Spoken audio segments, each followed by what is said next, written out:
Bob Towner asked me to talk about my early memories of Christ Church, and these memories go back to 1945 when my family moved to Cape Girardeau after the Second World War. My memories are those of an 8-year-old child and someone then who grew up in the church. So I don't recall substantial things that would be important to a history of the church. Mostly I recall people, and people as they related to me. I do remember, of course, that there were no females of any importance in the service of the church. There were no female priests. None of the girls could be acolytes. We were in the choir, and that was it. That big cross is very heavy, and even now that we have girls to be acolytes, I'm always glad when I see them grow up big enough to carry that big cross, because it's so much more attractive than that little one. Today. So I'm always happy today to see when our young girls and young boys, when all the acolytes grow up big enough to carry the big cross, because I think it is so much more attractive than the little one. Our sanctuary today looks much as it did in 1945. The substantial differences are mostly in what I would call the furniture. Bob Willingham wrote a very excellent history of Christ Church, and it has pictures in it where you can see the altar, which is backed up into the apse, as was customary at that time, and the priest had his back to the congregation during most of the service.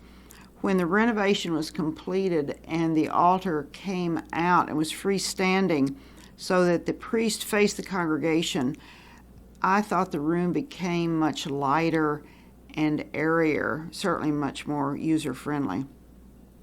Byron Faust had the foresight when we did the renovation to take the medallions off the old altar and use them on the front of the new altar table. The fifth medallion, the Agnus Dei, was made into a cover for our baptismal font by Jordan Wood and Art Nelson, who were members who were also very skillful woodworkers.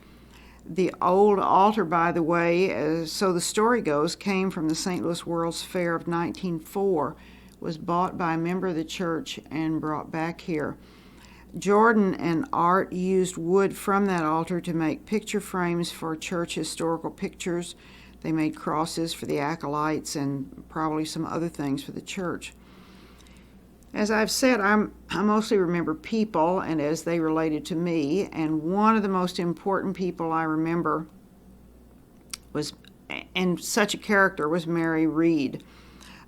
She was a maiden lady who spent her adult life teaching English at Central High School and taking care of old, ill relatives. So in my estimation, she did not live a very pleasant or exciting life, but she did love this church, and in particular, the altar was her area of expertise. She was the altar guild for many years, and our altar today looks like it does and is dressed the way it is because the altar guild members have been taught by people who were taught by Mary Reed, and they've all read what she wrote about proper care of the altar linens. She also took care of the priest's vestments, and at Christmas, when we hung the greens to decorate for Christmas, Mary made the 2 large wreaths that hung on either side of the apse, and that way they were done to her satisfaction. I would say also that if anyone read through the historical rolls of the church, and we have all those roll books over at Fountain House, you will see the names of many families who were very important in the growth and development of Cape Girardeau and indeed this whole area of the state. I think the Episcopal Church in general, and certainly ours in particular, have also had community leaders in a disproportionate relation to our size. The history of Christ Episcopal Church that I mentioned earlier, that was written by Bob Willingham, was commissioned on the occasion of the church's centennial celebration in 1976. And Bob was a member here at that time. He is on the faculty at the library at the university. That history makes note of many of the interesting anecdotes about Christ Church, and it's an excellent resource for anyone to read. Most of my personal friends went to First Presbyterian Church, and so when I became a teenager, I went to their youth group on Sunday.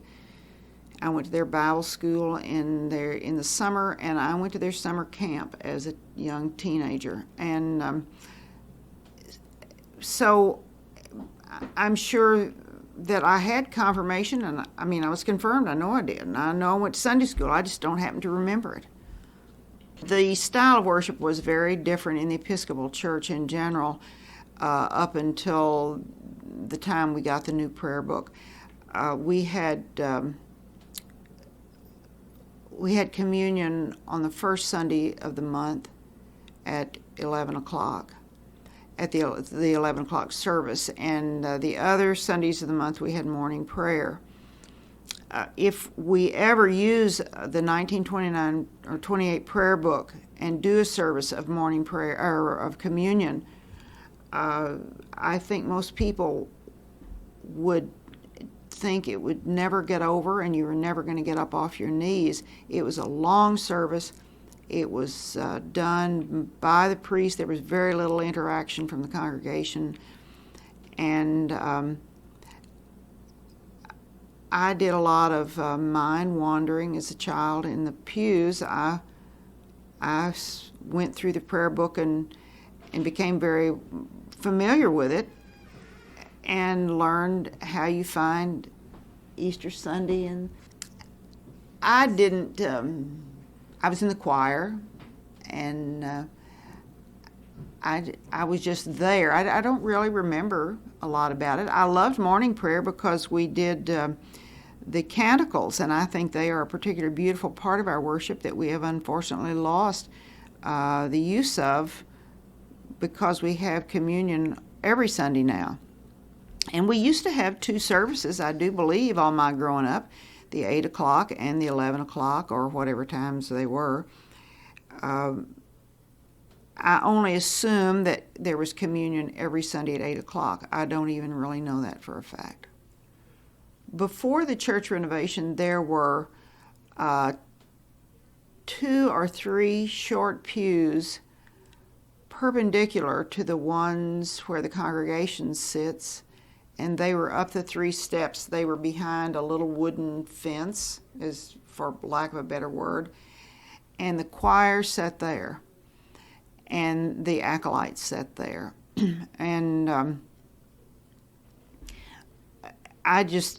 we had a choir. I'm sure it wasn't, I guess there was an adult choir. I was only involved in the children's choir. And so I really don't know what the adults did because I was only involved with the children. But I know I was up there most every Sunday vested, and we wore a long red robe, I believe, and a short white cotta. And the girls, of course, had little white pilgrim hats on because women covered their heads when they went into the church at that time. All we had was the organ, and there was never anything other than that. Unless it would have been a very special something like at Easter or Christmas, we might have had a violin or a trumpet. Mainly it was the organ, and we had organists all those years. The organ we have now was purchased in the 70s, I believe, and before that, frankly, I can't remember what the organ was like. I just know that we had one, but it was replaced by what we have now. And what we have now is quite a step up from what we used to have. I believe it's in the book that, who gives the memorial book, the people who gave to that. Charlie was chairman of the fund, the group that raised the money for the organ. Also, we've never had trouble raising money in our church for special things. Like the altar, it was about $18,000, and we raised that money in no time and with very little effort. Whenever we've needed money for something, we've gotten it. Hadn't been too much trouble to raise it. People have been very generous. The centennial in 1976 was a very exciting year. We had a lot of things planned. Steve Bergman was the rector. That Sunday of the centennial day, we processed from the courthouse park with balloons and things to the church. I believe I remember that correctly. And during that year, we did the quilt. We had, I'm sure, a big dinner, and I'm sure the bishop was here. And it was in about 1980 that when Charlie Brumbaugh came to Cape, I can't remember the dates, but that was when we first hosted the diocesan convention here. He just invited the convention to come to Cape, and we were all horrified. But we got in gear, and they were just delighted and rather overwhelmed with the service that we had at Old St. Vincent's, the music that we had, and the services that we provided for them. The people from St. Louis are always, I think, interested and amazed that life exists outside the city limits. There's a map from 1890 of the city of Cape Girardeau, and the church has a copy of it. And on that map, at the corner of Fountain and Themis, is the church, and it looks very familiar because it's the building we're in. And if you look at that whole map, you can find other places that are familiar to you, but the Christ Church is on that map, and that hangs in the hallway.